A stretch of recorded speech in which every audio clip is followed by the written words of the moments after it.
You ask Tiger to solve. This deals with linear equations with one unknown. The final result is x equals 1. Let's solve it step by step. Group all x terms on the left side of the equation. Subtract 2x from both sides. Group like terms. Simplify the arithmetic. Group like terms.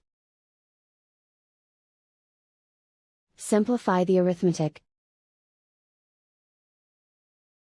Group all constants on the right side of the equation. Subtract 1 from both sides. Simplify the arithmetic.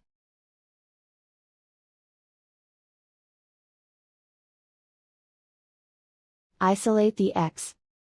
Divide both sides by 3. Simplify the fraction.